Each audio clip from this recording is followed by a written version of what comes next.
Italy के मिलान शहर में एलेसेंड्रो अपने आलीशान अपार्टमेंट में रहता था।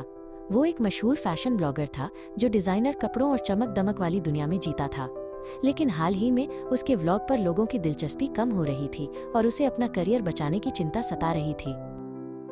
हजारों मील दूर अलास्का के बर्फीले जंगलों में कारा रहती थी। वो एक निडर सर्वाइवलिस्ट थी जो जंगली दुनिया के हर राज को जानती थी। उसका जीवन सादा और मुश्किल था, लेकिन वो अपनी आज़ादी से प्यार करती थी। पर उसके सर्वाइवल वीडियोस को भी अब पहले जैसे दर्शक नहीं मिल रहे थे। एक दिन एक टीवी प्रोड्यूसर ने दोनों को एक रियलिटी शो लाइफ स्वैप का ऑफर दिया।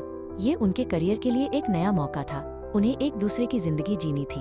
थोड़ी हिचकिचाहट के बाद दोनों मान गए। उनकी अलग अलग दुनियाएं अब टकराने वाली थी। एलेसेंड्रो जब अलास्का में कारा के छोटे से केबिन में पहुंचा तो वो हैरान रह गया।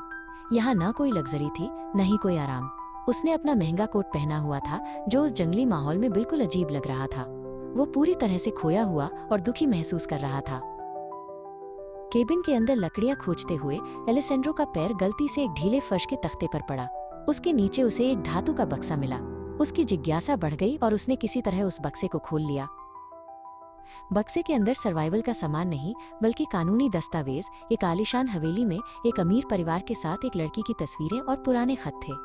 दस्तावेजों से पता चला कि कारा का असली नाम करिश्मा था, जो एक बहुत बड़े बिजनेस एम्पायर की वारिस थी। एलेसेंड्रो चौंक गया। उसे एहसास हुआ कि कारा की पूरी पहचान एक झूठ थी।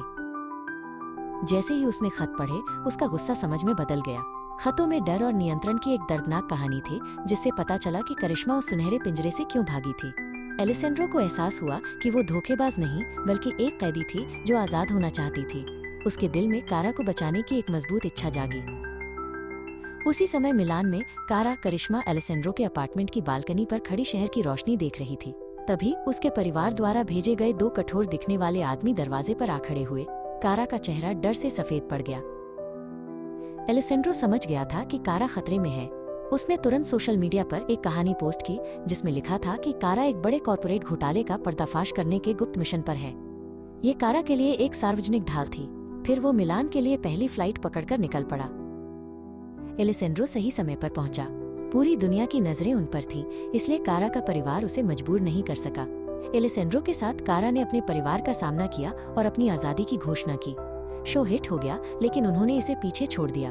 उन्होंने एक साथ एक नई जिंदगी शुरू की जो शहर की शैली और जंगली आत्मा का एक आदर्श मिश्रण थी, और अपनी साझा सच्चाई में सच्ची सफलता और प्यार पाया।